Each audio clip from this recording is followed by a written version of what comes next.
Good morning, good afternoon, good evening, wherever you are in the world. I'm Nicolas Veron. It's my pleasure to introduce this new session of the Financial Statement series at the Peterson Institute for International Economics. And today we will talk about corporate governance in China and inevitably the role of the Chinese Communist Party, which runs north, south, east, west, and center, as Xi Jinping has famously put it.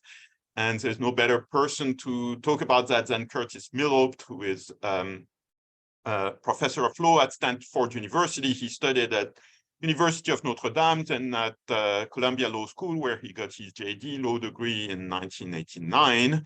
He has been also a research fellow at the University of Tokyo and faculty at Washington University School of Law until 1998, and at Columbia Law School for more than 20 years, and at Stanford since 2018.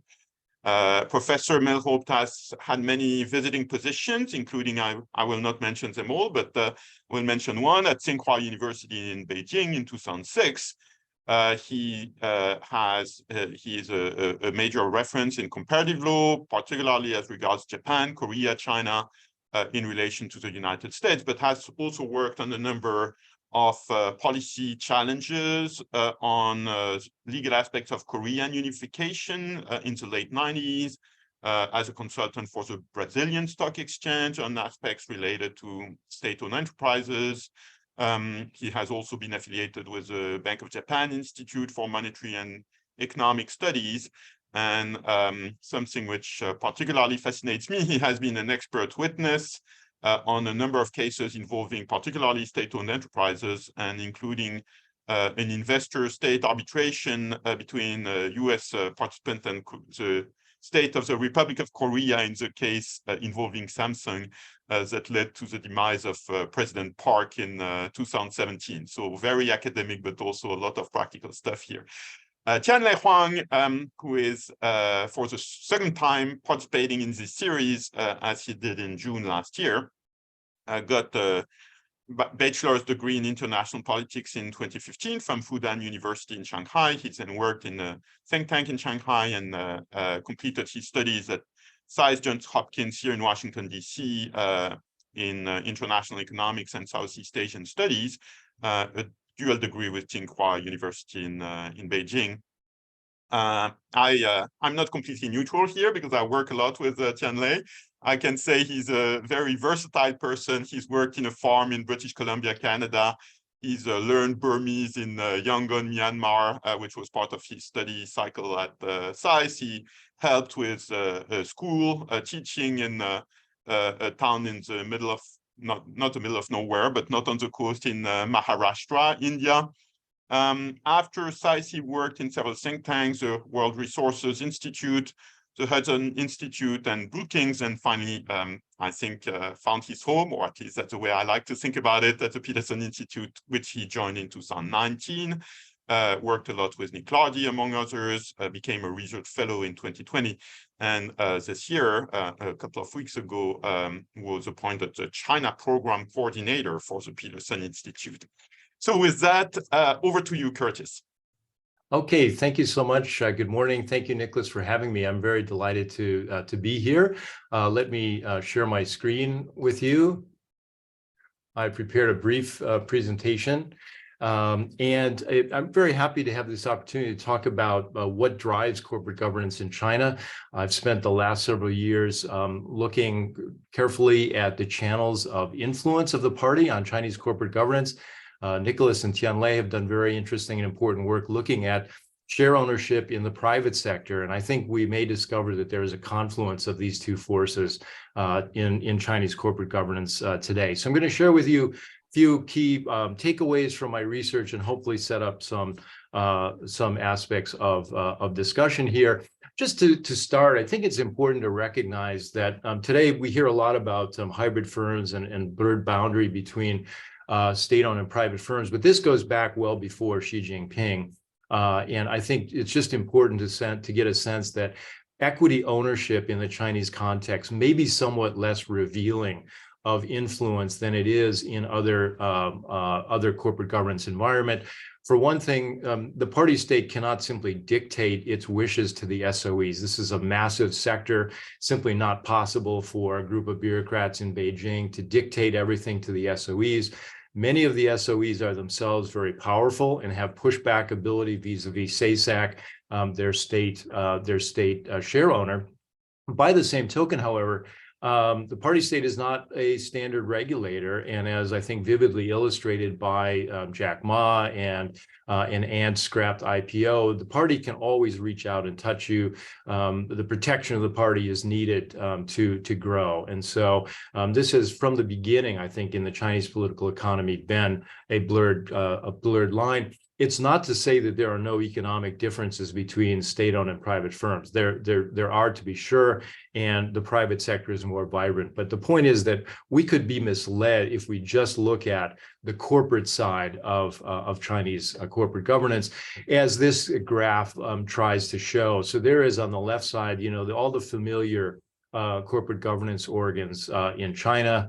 Shareholders acting through the meeting, appointing directors electing directors who in turn appoint management. But, very fascinatingly, and I think somewhat at times threateningly, there is this parallel governance structure provided by the Communist Party. And so in Leninist fashion, the party shadows the corporate sector in the same way that it does the organs of the state. It operates through party committees internal to the firms. These are ubiquitous in state-owned enterprises. They are, even though they are required for the most part in private enterprises, I think party committees are not as ubiquitous in the private sector. But this is a channel, a potential channel for party influence in the firm. Now, there's no question that under Xi Jinping, the space for being a truly private firm is shrinking. Not surprisingly, Xi is trying to create the party as the center of all aspects of life in China. The corporate sector is no exception. I'd like to very briefly talk about these four different policies or structures. Allow me to interrupt. It seems we have some major technical difficulties. So some people on some of our platforms don't get the sound. I think we're working on it on the technical side, and my colleagues Sarah and Femi are doing their best. But my apologies to those who don't hear us well. I think we have no better options than keep going. This session is being recorded, so the full session will be available in replay mode in any case. But again, apologies for this little glitch. We're transitioning software, and apparently we had some testing issues. Curtis, back to you. Okay, so as I was saying, this space for being truly private is shrinking as a result of the variety of policies that I'm going to mention briefly. I have done research on the first two of these, the party building policy and the corporate social credit system, and I'll share some highlights of that research with you. The other two, the special management shares, in which the state is beginning to take small stakes with special rights in private companies, and so-called guidance funds, I think are very interesting points to watch. I want to say a few things about those as well. So on to the so-called party building. Now, this was in 2015, the Central Party Committee and the State Council promulgated a policy to elevate and formalize the role of these party committees in SOEs. And this was a policy that was explicitly and solely directed at the SOE sector. And according to this policy, 10 model charter amendments were promulgated, which were supposed to be adopted as amendments to the corporate charters of the SOEs, which of course requires shareholder approval of the supermajority. What we see in the first, so our initial research was 2015 to 18, we saw large scale, but not entirely uniform adoption of these mandatory policies by the SOE sector. If you look on the right side, 6% of private firms adopted some of these amendments, even though this policy was not directed at the private sector, what we discovered was that PIIE adoptions in this period were among politically connected firms. And many of these firms were willing to adopt quite substantive provisions. And I should have mentioned that this list of 10 provisions range from purely symbolic to very highly substantive, including placing the party committee above the board of directors as the key management body of the firm. So at least some politically connected private firms were willing to hand over substantive governance rights to the party. Now, in the more recent period, looking at, we also updated our research through 2022, we see a slight decline actually in amendments by the SOEs. That's as a result of the increase in the number of SOEs. Interestingly, we see a big increase in the number of private firms that have adopted some of these amendments. Although when we look at the substance of the amendments here, we see that overwhelmingly on the private side, firms have adopted only the symbolic amendments. For example, referencing the Communist Party charter in their own corporate charter.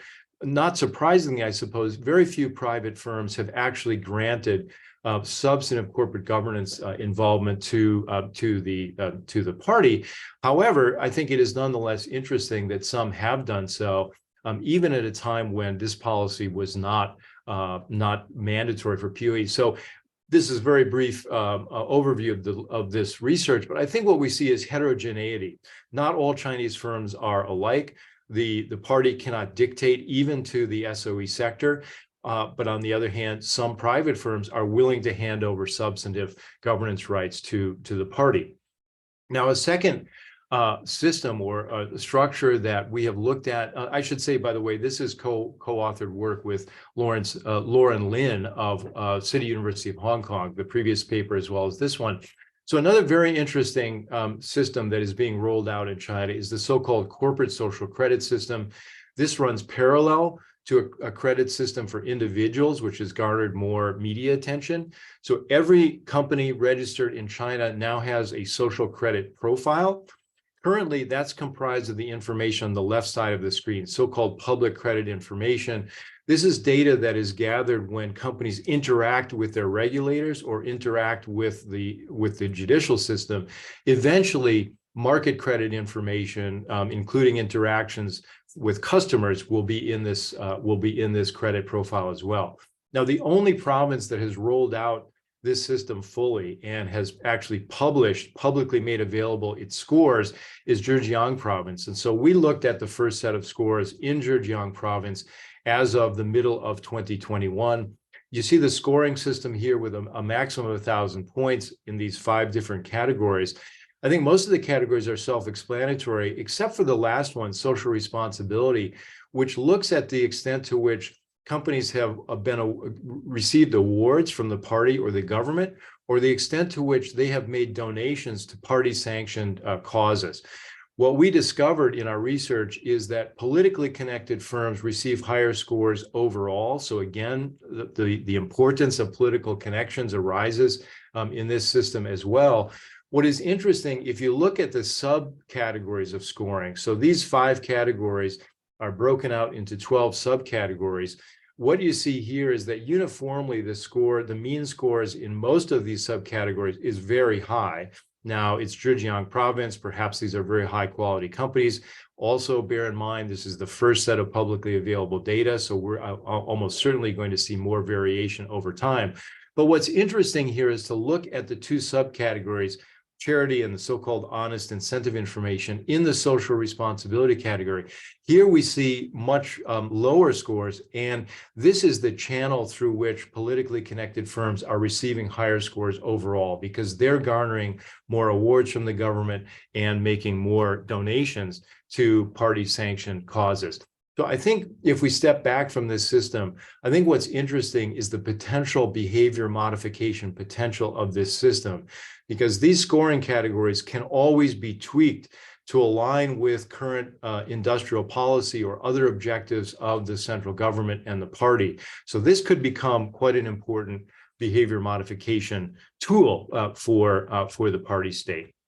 Now, very briefly, I think what's interesting is that we're beginning to see the party state taking on a greater role as an investor, as opposed to merely a regulator. And two programs here, so-called special management shares. This has been in the media recently, in which state investment funds have taken 1% shares in media and internet companies. These are, in effect, golden shares. They carry veto rights over important decisions. And I think what's interesting here is the potential for this to spread. Right now, it's limited to media and internet companies. But if the party state finds this to be a useful tool, there's no reason why it couldn't be extended to other sectors of the economy. And then finally, so-called guidance funds. These are kind of public-private venture capital funds. You see there are about 1,800 of them here, with a little bit less than $1 trillion in capital. And the idea here is to bring market discipline and professional management into firms in support of industrial policy. So it's infusing capital with industrial policy goals. And again, I think what's interesting about this is the kind of transformation, if you will, of the party state from a regulator, a pure regulatory function, to more internal corporate governance and corporate finance. I think this is a good illustration of what I think Barry Naughton has called financialized investor state model of the party. Now, here I've just listed some recent research, which I think much of which is getting to the same point, this notion of hybrid firms, in which there's both political influence and market and shareholder influence being combined in these firms. The new term for this, CCP Inc., is to kind of get away from the notion that China is no longer a pure state capitalist firm focusing on national champions, but rather sort of infusing itself into all sectors of governance in the economy. And I'll just end here by just raising, I think, what are some really profound, potentially profound implications of this development. You know, how is this going to affect the Chinese economy? Will different sectors of the economy be affected differently? And what is the balance between shareholders and markets and political influence? Are they opposing forces, or might mixed ownership and more private capital actually enhance the CCP's role in the corporate sector? And then finally, of course, the big question of the impact on China's external economic relations. Certainly, from a standpoint of perception, I don't think it can be a good thing that the party is enhancing its influence in Chinese firms. I think this feeds into a narrative, certainly in Washington, that the party is dictating everything. I think that's probably not the case, but perceptions matter. And so I think it'd be interesting to talk about this potential impact as well. That concludes my presentation. I looking forward to the discussion. Thank you. Superb. Thank you very much, Tianlei. Thank you very much for inviting me, Nicola. It's a great pleasure to join Curtis today, whose research I really admire.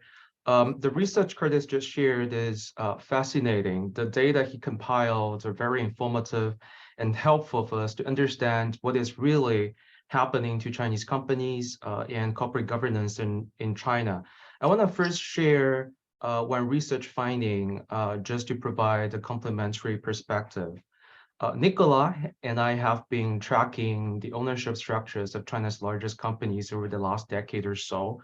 And one thing we found was that there was actually not much blurring between state and private taking place when it comes to the ownership of China's largest listed companies. We traced ownership through all kinds of intermediaries and investment vehicles back to their ultimate beneficiaries. And we found that while state entities were buying and selling private company shares all the time, most of those transactions were minor and did not lead to changes in control status. Control status here means whether a company is ultimately controlled by a state or private entity or individual. The majority of the big listed companies that we looked into have experienced no change at all in control status in the recent decade, despite constant minor changes in ownership structures. We also looked at the change in the total state ownership among China's largest listed companies between 2010 and 2020. And we did not find any sign of a nationalization campaign taking place among private listed companies. State ownership among private companies remained fairly stable throughout the decade, despite some small increases in state ownership in several private companies by state investment vehicles like Central Huijin, China Securities Finance, which are usually just passive investors.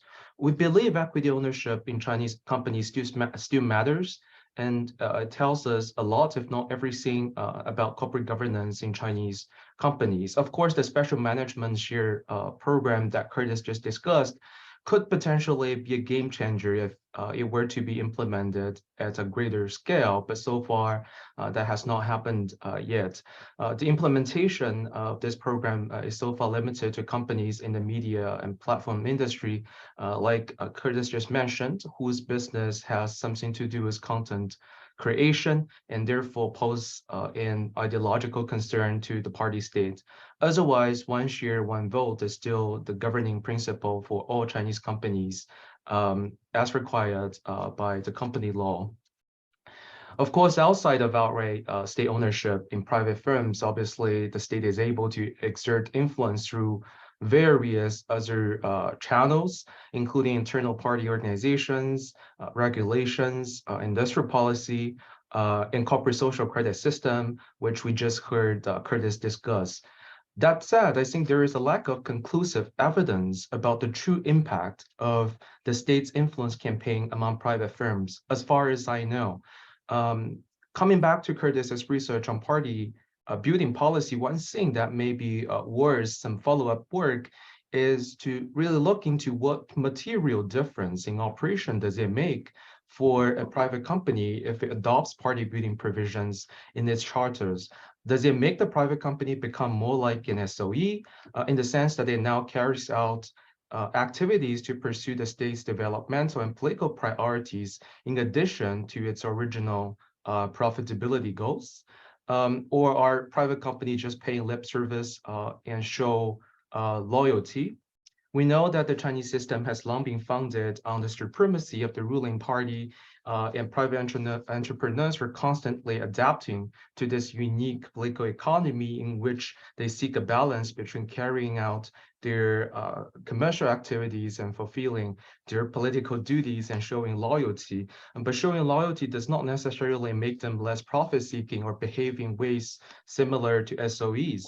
In any case, I think more research into individual private companies will help inform our debate on whether this boundary between state and private firms are truly being blurred in China. The second and also last point I wanted to make today is, the growing role of the party states in the economy under President Xi actually comes with a heavy cost to private entrepreneurship. The profit maximizing nature of private companies has led private entrepreneurs to worry that the enhanced role of the state could pose a threat to their profits, and entrepreneurs are therefore increasingly reluctant to make new investment in this uncertain environment. We know that since 2015, private investment growth slowed quite dramatically and even turned negative since 2019, resulting in a continuous drop in the private share of all fixed asset investment made in China in the last couple of years. And last year, amid zero COVID lockdowns, private investment collapsed, and the gap between the pace of investment done by state and private firms widened to its greatest level in more than a decade. If we look at this issue from the lens of the largest Chinese companies, we can also observe a quite visible retreat of the private sector among the largest companies in a corresponding rise of the state sector since 21. I'll stop here and turn it back to Nicola. Well, thanks very much. As both of you have hinted at, I have a conflict of interest here because we have done this research with Tianlei, which has been really a labor of love, and so it's difficult for me to keep the neutral position of host, but I'll try my best. We have a first question from Asayel Alohali, and I'll take his first question, which is about nomenclature.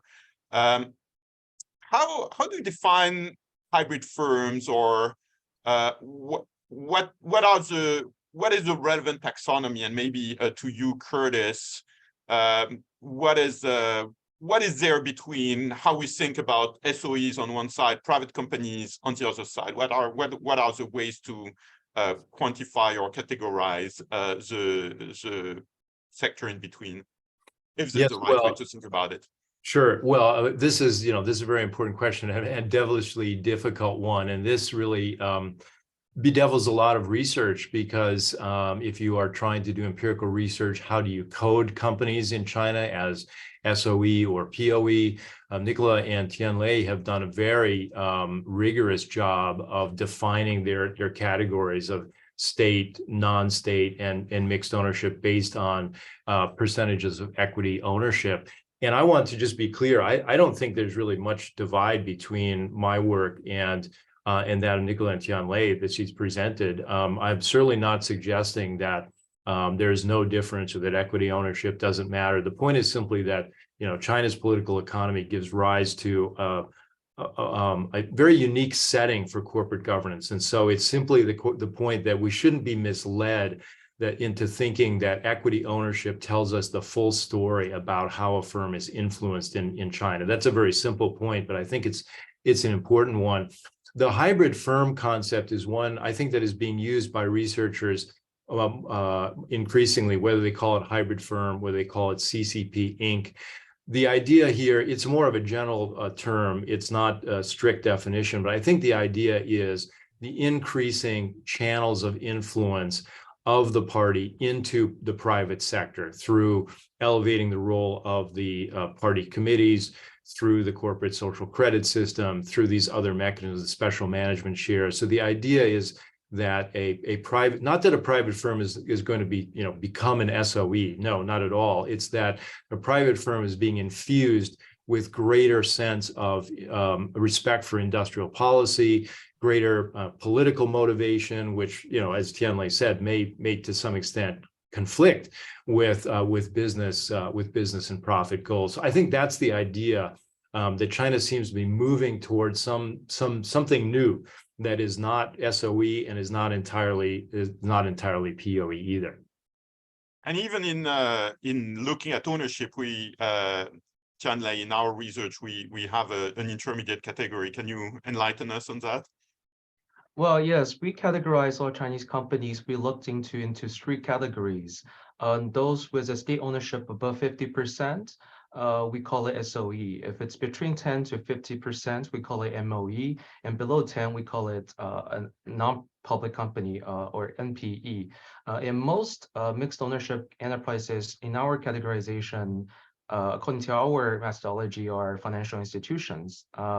Those are, our methodology obviously is quite different from the official Chinese statistical, the methodology adopted by the Chinese Statistical Authority. The Chinese view, those companies, even they have 10 to 50% of state ownership, but if it's the largest stakeholder, they also view such companies as state-controlled. Yes, I totally agree with Curtis. I think even if we focus, even if we look beyond equity ownership, we can also think of the divide between SOE and private companies as more of a spectrum instead of an entirely dichotomy, because there, as Curtis mentioned, there's really a great deal of heterogeneity or variation among different types of private firms in terms of how they are connected, how close they're connected with the state, and how big the influence the party state has over them. Curtis, I'd like to get your sense also in a comparative perspective about the nuances here, because this session in a way is all about the nuances. Maybe it's because I'm French, but I think of it also as a continuum in terms of state intervention. But based on your experience in Japan and Korea, these are countries where there are also SOEs, thinking of Japan Post, for example, where the coordination between the state and private sector enterprises can be very strong. I also suspect, even so I don't know that area very well, that there are specific regulations for media companies in terms of ownership. in terms of, subsidies, licenses, things like that. So what makes China really unique, or is it just that, China has different institutions, and of course it's not democratic and the rule of law is weak, but the kind of corporate governance tweaks that we're talking about are not that unique to China in a way. What is unique is the US, where the business sector is really kind of left alone to a large extent, even that could be nuanced as well, but I think much more than in other jurisdictions. So how do you think about all these, cross-country comparisons, especially in the East Asian context? Yes, well, it's an excellent question, and I think you're right. In many respects, the U.S. is an outlier, not only in corporate governance but in its legal system in general. There's no question that in the heyday of Japan's economic growth period, in the post-war period in the 70s and 80s, very extensive coordination between government agencies and the private sector. There was famously a custom or practice known as amakudari, descent from heaven, in which government officials, particularly from the Ministry of Finance and other important Ministry of Economics, Trade and Industry, would parachute into the private sector, and they would serve as a bridge or a channel between the private sector and the agencies. It was a transmission belt for industrial policy and also information flowing up from the private sector. Again, in Korea, of course, you had very close connections between the founders of the chaebol corporate groups and the political establishment in Korea. So yes, absolutely right. This is not completely different. It's not a completely different animal, what's happening in China. I would say what is different is to some extent, the ideological component of what happens in China, particularly under Xi Jinping, who's really doubling down on, the sense that the party leads everything and the party knows best. And so I think, the ideological component, the authoritarian component is different, although certainly Korea, in part of its developmental state, was authoritarian as well. So you're right, we do see elements of a developmental state here in all three of these East Asian countries. There's no question that China, in its early reform period, looked to, in particular, Japan and Korea for corporate groups. And that's why I think the state sector is organized into corporate groups the way it is, because the Chinese economic strategists said, oh, there must be something to corporate groups in Asia that has fostered growth. So China has taken a lot, I think, from those. But I think, the lack of democracy, the ideological component, and the fact that you have political party cells internal to the firm. This is completely unique and unheard of, really, in the annals of corporate governance. I'm not aware of any other country throughout history that has operated in this way. I would say one final feature that is quite distinctive is that many of the top executives of the state sector and also politically connected private firms have had significant positions in the government and in the party. And so you have, kind of this managerial elite wearing both a party hat and a corporate hat. And I think that's quite distinctive as well. Tianlei? Well, on the comparative side, I'll defer to Curtis, who obviously knows a lot more than I do. But I just want to add a bit of nuance on the role of the party committees in private companies. There is indeed a great deal of heterogeneity. I mean, in many private companies that are somewhat transparent about the role of party committees within their organizations, it's usually the case that the party secretary or the deputy party secretary are already the top decision makers. So after the establishment of those party cells, the change to corporate governance structures may actually be minuscule, because those are actually the same persons, just wearing another hats. So we have a question from Alex He about the golden shares or special management shares. Both of you mentioned that in your initial presentations. So I guess Alex's question is about how to think about it in the big picture. Is that a big story? Is that a small story? Tianlei reminded us that it's relatively limited in scope at this point, but Curtis, expanding on your initial remarks, Do you think that's a major game changer, or it's a detail, or it's somewhere in between? Well, I think it's simply too early to tell. And just following up on one of Tianlei's excellent remarks, we need more research on all of this. It's still too early to tell. It's too early to tell the impact of the corporate social credit system, and it's too early to tell the impact of the special management shares. We simply need more research to see how is this affecting decision-making in the firm. I'm trying to ramp up some projects on this, but these are not easy things to research. In fact, it's quite difficult. It's always hard to get inside the firm and understand what's happening in the boardroom. And that's true in the United States. It's even more true in China. So I think it's just something that we need to watch. This is a follow-up question by Stephen Morgan, who is asking whether those, I think he's referring to those special management shares, and asking whether that makes the relevant companies uninvestable. Is that too strong a word? I missed the word. Makes what type of companies? Oh, uninvestable, those where there is a golden share of the state. Well, I think this is a key question that goes to the implications of everything that we've been talking about. To what extent is increasing party influence, to what extent is it real? To what extent is it actually having an impact on decision making? And is there sufficient uncertainty over this question growing to the point that investment will decline, foreign investors don't want to invest in these firms, entrepreneurship is dampened because of uncertainty and risk of political interference?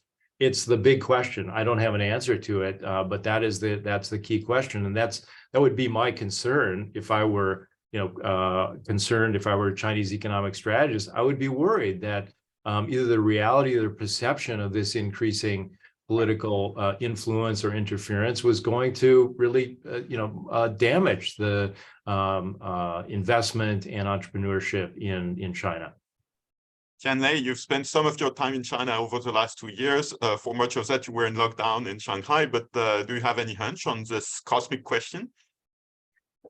Well, let me just first make a couple of remarks on the special management share program. I mean, like both Curtis and I mentioned, it's so far limited only to certain media and platform companies that can potentially be a concern, ideologically speaking, to the states. And most of the policy documents we have seen that mention this program also make it explicit that this program will only be implemented within those industries. But I agree with Curtis. There's no guarantee that what if they find this to be a very useful tool to exercise greater control, then it could be implemented across in more industries, basically. So there is this danger. We should keep. Well, honestly, I think doing research on this topic is quite difficult, because unless companies themselves disclose information, otherwise it's very hard to look into how such program is implemented. I mean, a lot of those companies are not listed, so there's no disclosure requirements for those companies. And oftentimes, I think what we hear in media stories are quite misleading. Some even categorize, the small stakes by certain industrial guidance funds as golden shares.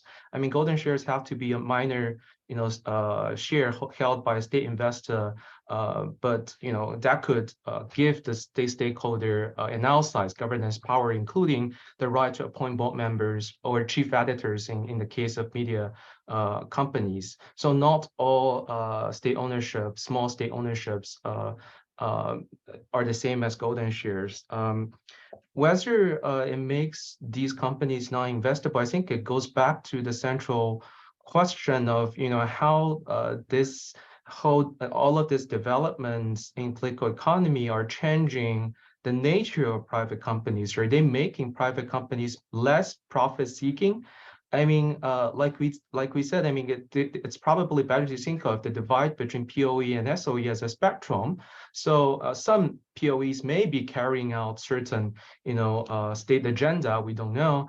But if it's carrying out, for example, 1% of what it does is, requested by the state, and 99% is still its ordinary, commercial activities, do we think those companies are no longer investable? I think I mean, it's very hard it's very hard to sell. So in that case, I think it's hard to make a general comment on this issue. We really have to look into individual companies and how programs like the special management share has impacted its decision making and operations in practice.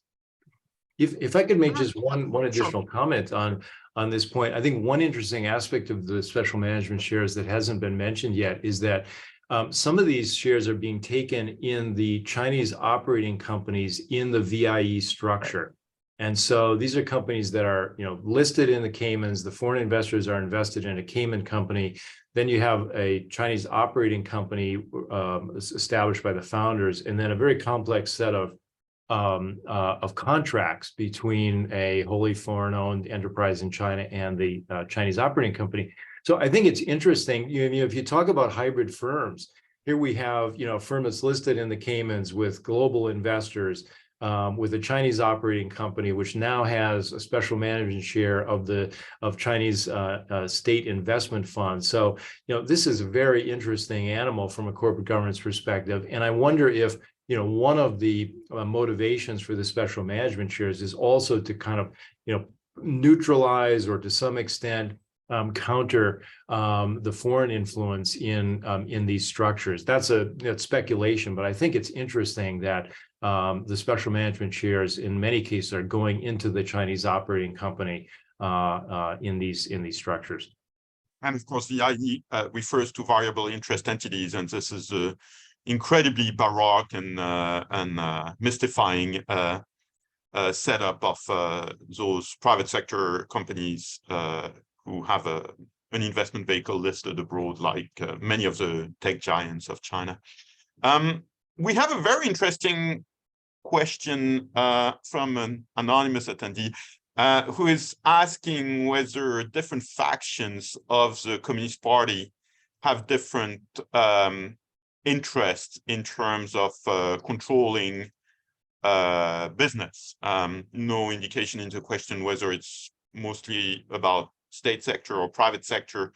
But I find that fascinating. Curtis, is what remains of the CCP factionalism, if anything at all, reflected in corporate structure? Do we know anything about that? Oh, I think it's a wonderful question. I simply do not know. I would love to have more insight into that, but I can't comment on that. I hope Tianlei has some insights for us, and that's this question. Unfortunately not. I guess very few people knows. I'd love to know more. I mean, I've heard stories about, reflection of political factionism, for example, in different banks. And I find it a fascinating object of study. But as you said, I mean, it's so difficult to research that, whether from inside China or from outside, for different reasons. I think it's particularly difficult given the nature of the Xi administration. He is such a strong leader. If there are factions or if there are differences of opinion about this topic, I don't think we would know about it because they would be it'd be very hard for those voices to be heard. So fascinating question, but complete question mark there. We wouldn't know, and of course we wouldn't know because it would be critically important and so really key to understand many things. But China is China. There are two questions about corporate social responsibility. So Richard McVie and Alan Wolf are asking about the impact of what we're talking about in terms of corporate social responsibility, environmental, social governance focus within companies. Do these categories align with state objectives in a way that intersects with what you told us about corporate social credit? So maybe starting with you, Curtis, how do you think about doing the party's work and doing good for the planet and ESG? Mm-hmm.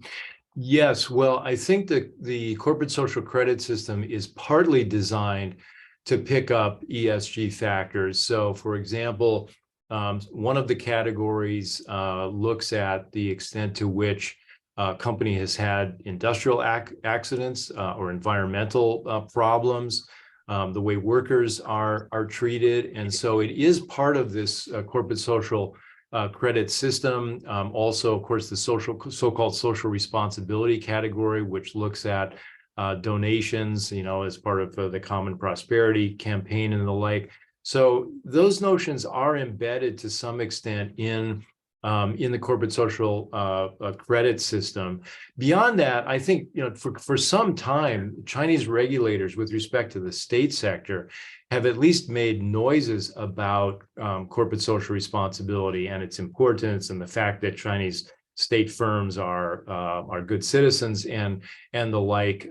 It's hard to evaluate. I mean, I think throughout the world at this stage, we're in a point in which it's a little bit hard to evaluate how much of what companies are saying is real and how much is rhetoric and just kind of jumping on the bandwagon. And that's certainly true of Chinese companies as well.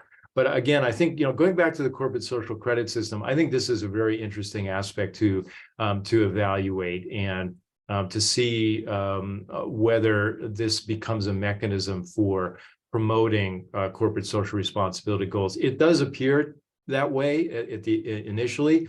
The other thing I would say, as we've said with respect to all of these topics, we need more research. We need more time. What I presented was the first set of publicly available data from one province. It's going to be much more interesting when we have more provinces and more time series to actually evaluate this. So that's what I would have to say about ESG or CSR at this stage in the Chinese economy. Tianlei? I would just say that, what corporates view as socially responsible may not be entirely aligned with what the state views as socially responsible. I noticed that in Curtis's research, charity and honest incentive info are two major components under social responsibility and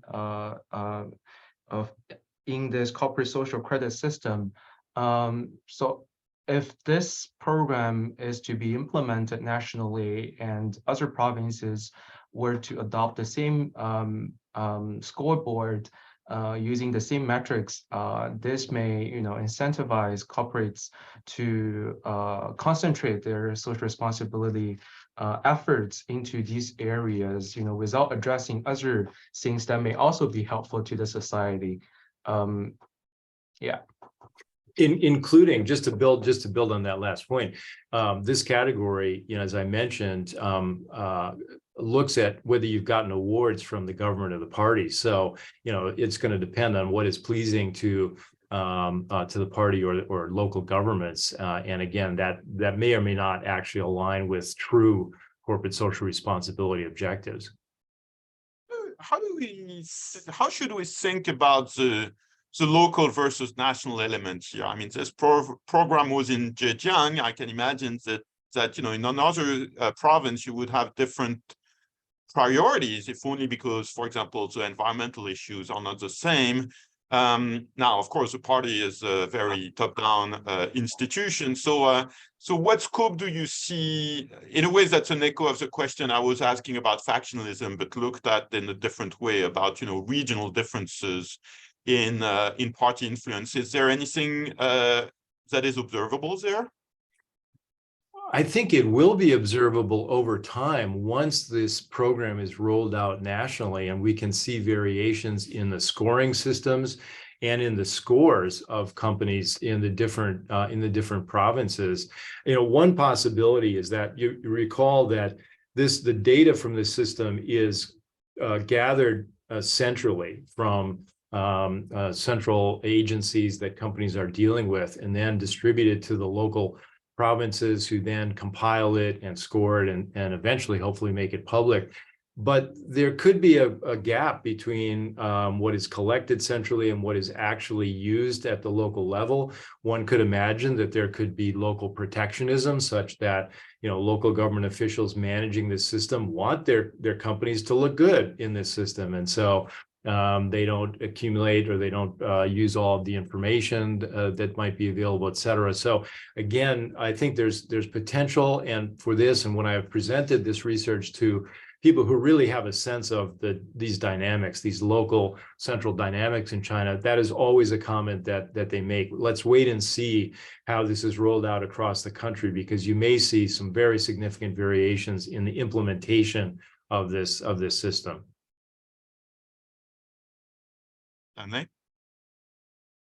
I would imagine there would be substantial variation in the implementation across different jurisdictions within the country, just like how cadres, how local officials are being evaluated.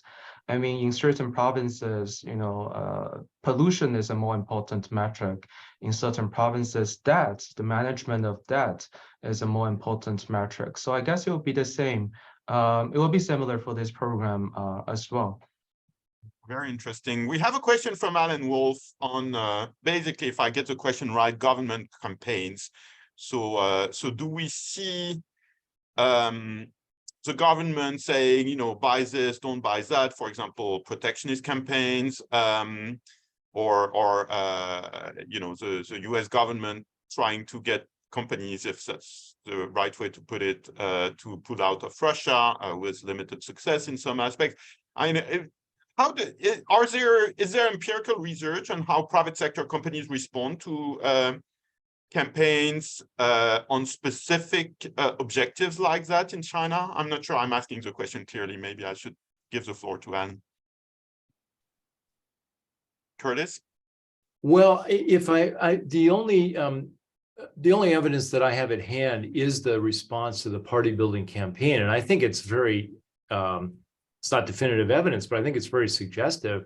So here's a campaign that's rolled out by the highest organs of the party and the state council, a mandatory policy saying to the SOE sector, thou shalt adopt the following 10 amendments to your corporate charters. And we see, widespread heterogeneity in the response to that campaign by the targets of the campaign. So 4 years into the campaign, 10% of the SOEs had not adopted any of these amendments. And many of them that had adopted the amendments had not adopted all of them. They'd adopted a scattered variety of them. And we learned through some amount of interviews that there was a significant back and forth between the SOEs and their SASAC, the central SASAC or their local SASAC, as the case may be, with respect to these amendments. And I think what's interesting here is that recall that these amendments required shareholder approval, 2/3. What we discovered was that companies that had larger shareholders and that were listed on foreign exchanges would adopt fewer of the truly substantive amendments. And I think that's very suggestive of the fact that, there are limits to the party's ability to just dictate to the business sector, do this, do that, because they have private shareholders, they're profit oriented, they're listed on national securities exchanges, and these are business people. They may also wear a political hat, but they're profit oriented folks. And so I think that's a good illustration of the fact that there are real constraints and great heterogeneity in the ability of the party to actually dictate its policies to the business sector.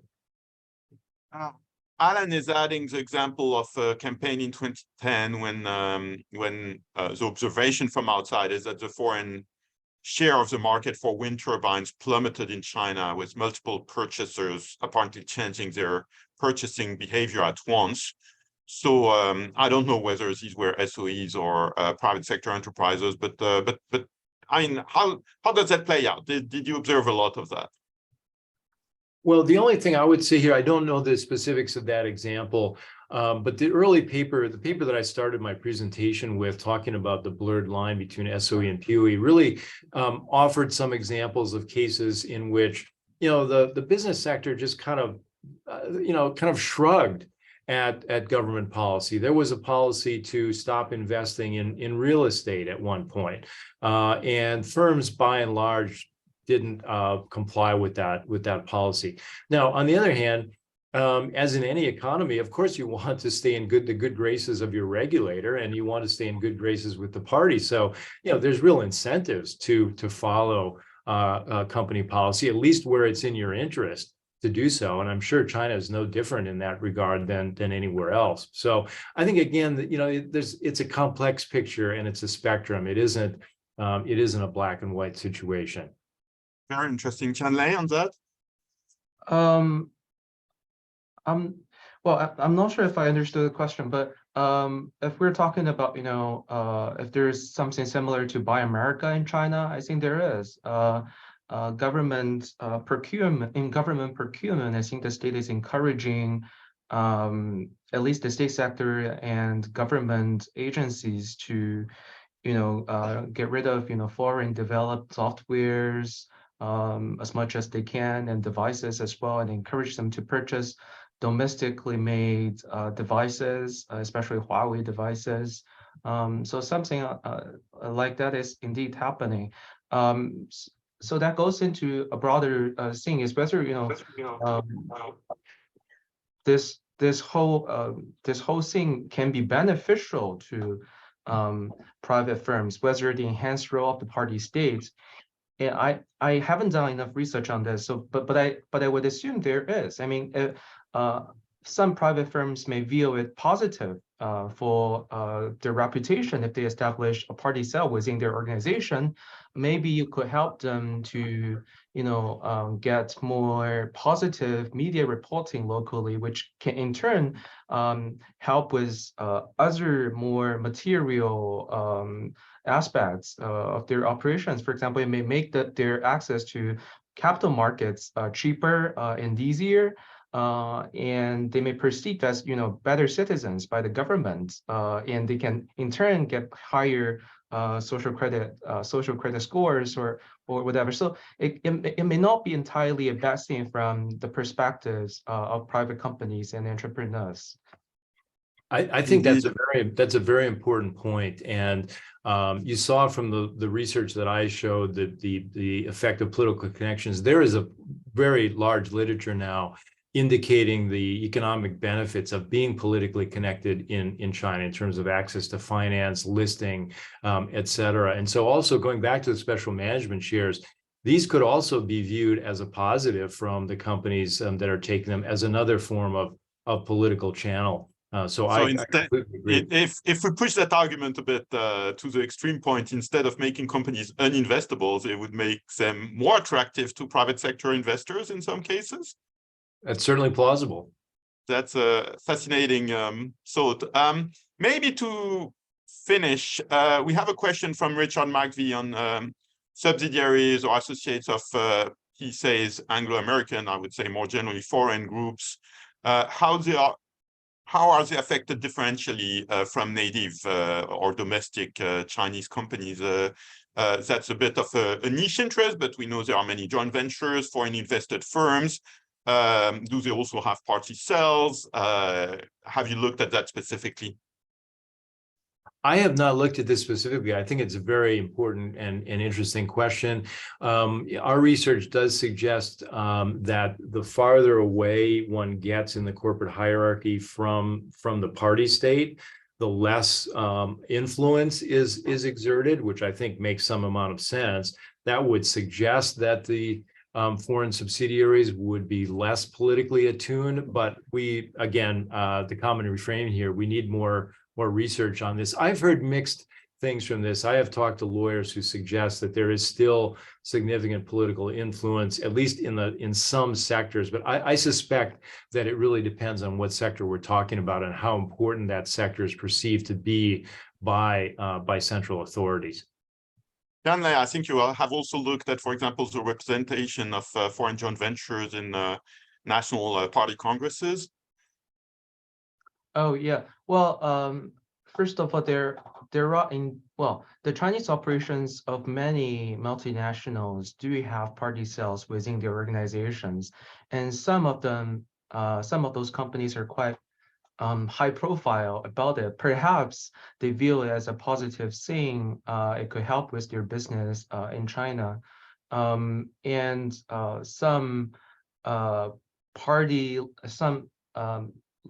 party secretaries or party leadership within those foreign companies in China are also a part of local or even national party congresses.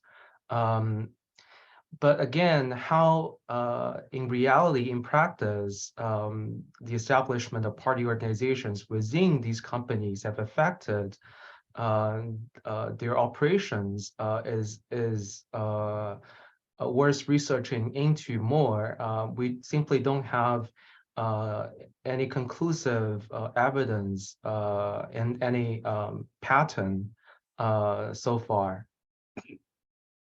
It's fascinating how much there remains to discover about China. That's the great thing about this field of research, right? Curtis, any final thoughts before we close? No, thank you. I appreciate you having me. And I think, just to your point, there's so much more to be learned here. We've really just scratched the surface on the question we started with, which is what forces are driving corporate governance in China. So we have a lot of work to do on the research side. Thanks so much to both of you for extraordinary insights in our topic today. Our next session will be on the 8th of March. It will be a different thing. We will look at Danske Bank, which was the target of money laundering allegations, and do a kind of post-mortem of that case.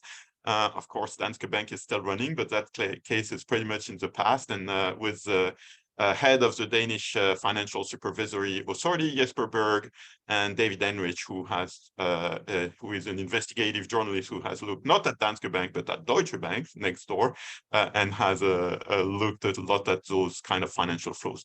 So thanks very much to everybody for attending, to our two speakers, particularly for their great insights. Also, sorry for the technical glitches at the beginning of the session for those who were on YouTube, and have a great rest of your day. Thank you. Thank you.